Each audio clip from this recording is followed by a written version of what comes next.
Vidim ruku u zraku, poštovani zastupnik. Izvolite. Poštovani gospodine potpredsjedniče, u ime Kluba zastupnika nacionalnih manjina bih zamolio pauzu od 10 minuta. Naime, sutra se obilježava Dan sjećanja na genocid u Srebrenici i želio bih da o tome danas par riječi kažem u Hrvatskom parlamentu. Također bih u pauzi želio podijeliti svim uvaženim kolegama cvijet Srebrenice kao simbol sjećanja na taj strašni događaj. Hvala lijepa. Određujem stanku od 10 minuta. Hvala.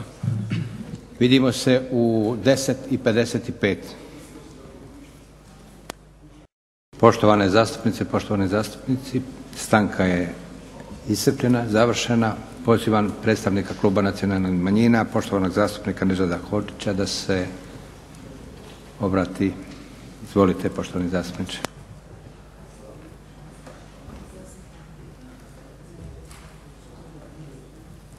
Hvala lijepa gospodine potpredsjedniče Hrvatskog sabora, uvaženi kolegice i kolege. Prije 17 godina u srpnju 1995. godine dogodila se Srebrenica, odnosno Srebrenička tragedija.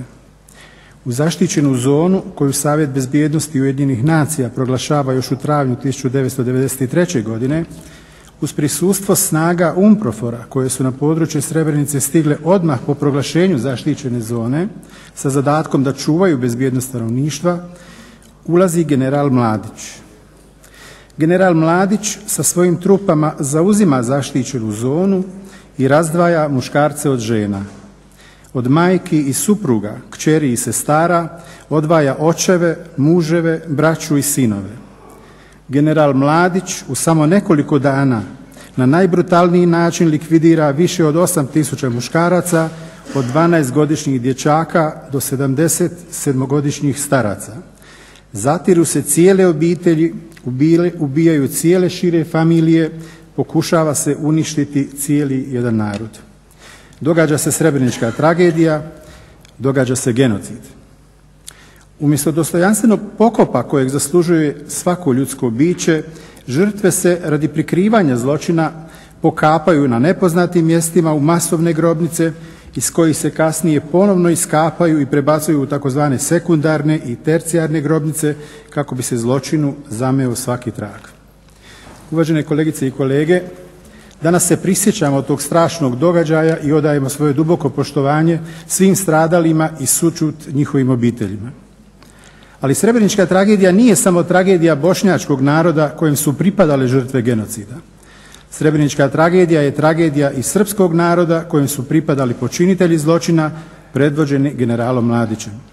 Srebrenička tragedija je tragedija i svih europskih i svjetskih naroda koji su unatoč rezoluciji UN-a i unatoč prisustvu snaga UNPROFOR-a u zaštićenoj zoni Srebrenice svjedočili ovom strašnom zločinu na tlu Europe i na pragu 21. stoljeća. A tragedija svih tragedija je činjenica da se Srebrenica dogodila i da je upravo u formi genocida nekoliko godina ranije eksplicitno bila najavljena. U noći sa 14. na 15. listopada 1991. godine, gotovo 4 godine prije Srebreničke tragedije, u Skupštini Bosne i Hercegovine iz usta Radovana Karadžića izrečene su i ove riječi, citiram: "Nemojte da mislite da nećete odvesti Bosnu i Hercegovinu u pakao, a muslimanski narod možda u nestanak, jer muslimanski narod ne može da se odbrani ako bude rat ovdje." Završen citat.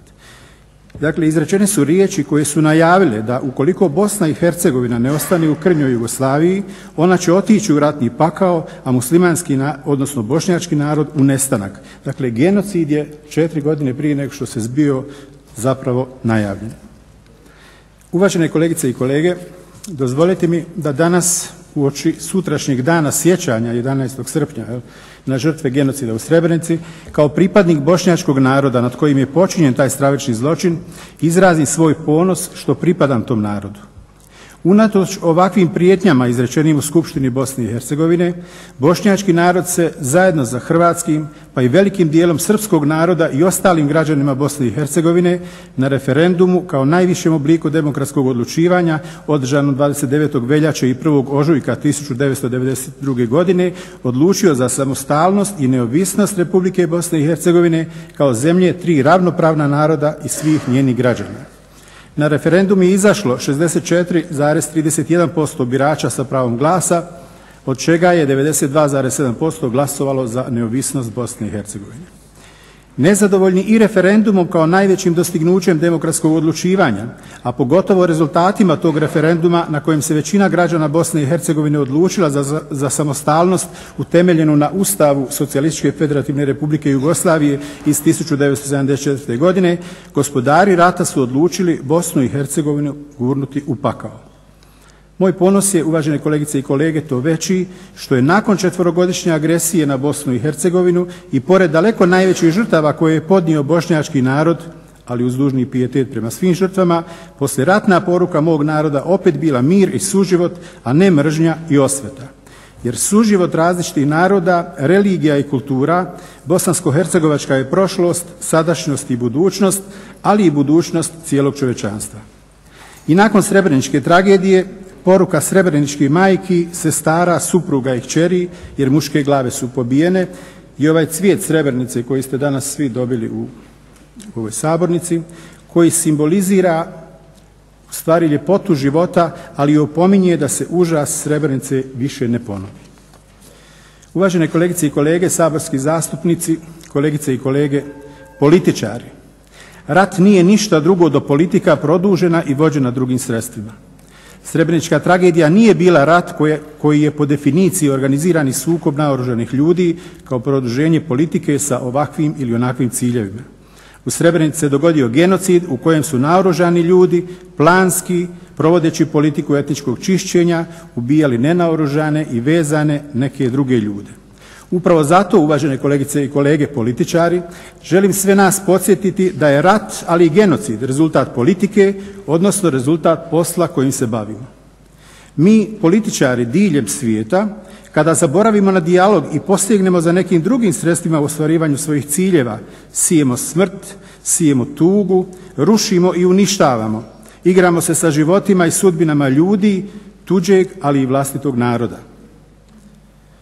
Izazivamo i tuđom djecom vodimo ratove, za njih tražimo opravdanja, a kada se opet od njih zamorimo, ponovno sjedamo za stol, dogovaramo mir, valjda nesvijesti, besmisla, u međuvremenu nastalih ljudskih žrtava, materijalnih razaranja i sveopće tragedije.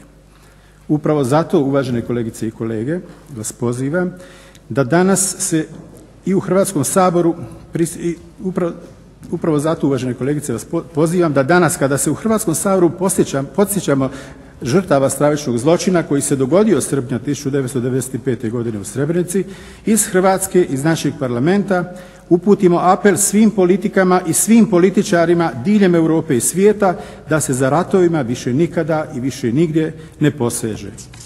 Da se tragedija Srebrenice više nikada, više nigdje i više nikome ne ponovi. Hvala. Hvala lijepa. Sa ovog stola mogu reći da je Srebrenica opomena povijesti ili povijesna opomena. Zavapiti ne ponovilo se. Molim da minutom šutnje iskažemo ljudski pijetet žrtvama Srebrenice.